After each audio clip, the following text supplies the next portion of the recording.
Welcome back to Every Disney Movie Ever. My name is Justin. I'm watching Every Disney Movie Ever. Today I'm going to be talking about Alice Through the Looking Glass. Alice Through the Looking Glass is a 2016 theatrical release about Alice going back to Underland to help Hatter and his family.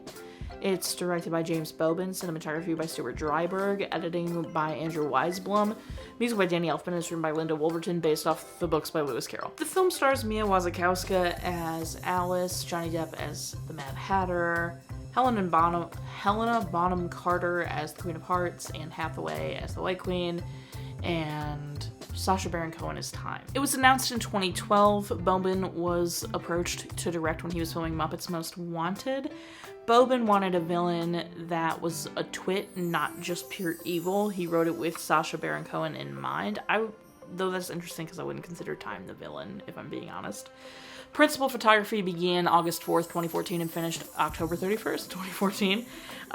They filmed on famous ship. The Kathleen and May, Irene, Excelsior, and the Earl of Pembroke had a $170 million budget and made $299.5 million box office, which is so bad. It's so bad. It's got a 24% Rotten Tomatoes consensus.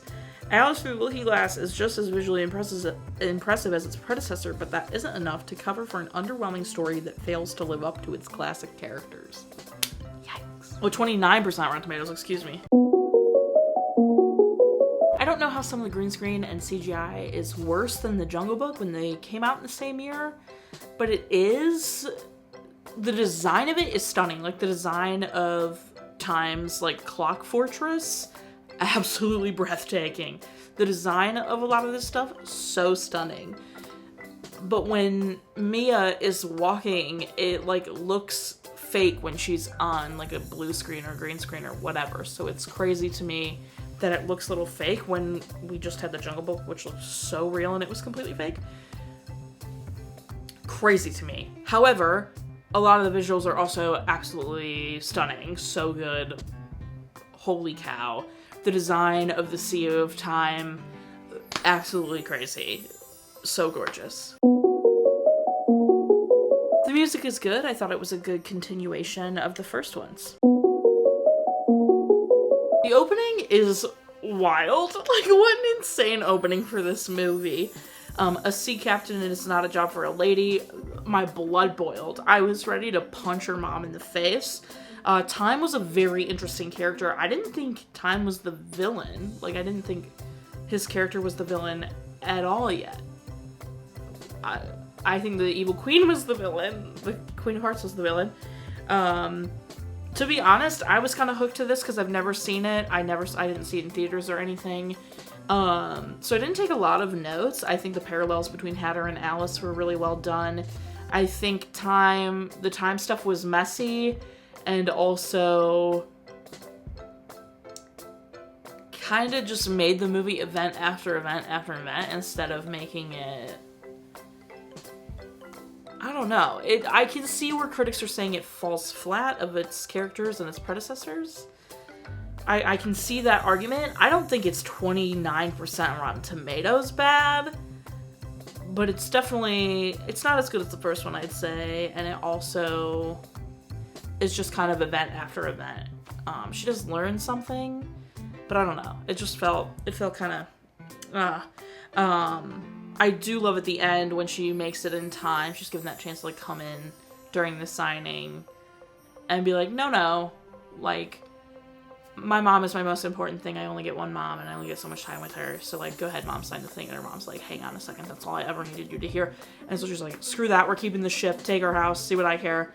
And we'll put him out of business. And then she gets on the ship with her mom. It's a job for a lady. Heck yes. That was very satisfying.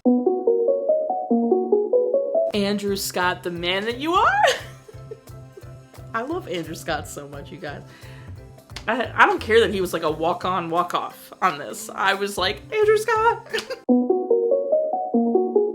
Favorite part's probably the Time segment, where, where you find out the land is a clock, and she's in the castle trying to steal the chronosphere? That's the word. Chronosphere? Chronosphere. Least favorite, Hamish. He's such a sack. What a turd. Recommend? If you've never seen it, sure. I'm kind of glad I watched it. And now I can say I've seen it. Watch again? I don't know. Alice in Wonderland's never really been my thing. I got 2 movies this week that are like, they were really big deals, like Alice in Wonderland and Jungle Book, and they both are just, I'm like, you know, they're good. I just don't know if on a rainy day I'd ever be like, you know what I want to watch? Alice in Wonderland Through the Looking Glass or whatever. No specific moments. Overall, not bad. It's definitely not perfect. I could see the arguments about this, the plot falling flat and like all that kind of stuff, but I don't think it's 29% Rotten Tomatoes bad. I think that's a little mean. I think that's a little harsh. This is definitely better than some movies. Okay, so yeah. Love the Sea of Time thing. It was fun. It was fun. That's everything I have. My final rating will be 7 Chronosphere things out of 10, or pocket watches. Chronosphere thing out of 10. Our total movie count is. Parent have told and cry count are still the same. If you want to keep up with what movie I'm watching when, follow me on all socials to find out what movie I'm watching when. I put up videos every Monday and Friday and sometimes Wednesday. Join Patreon.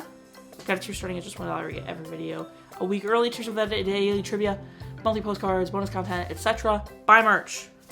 Merch is great. Merch is grand.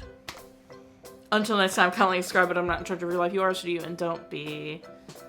I'm gonna have to go with the Queen of Hearts about it. She was still, like, the main villain. I know everyone's, like, trying to push time, but I don't think he was a villain. He's just trying to, like, keep Alice from messing up his job. Like, I don't think that's really villainous.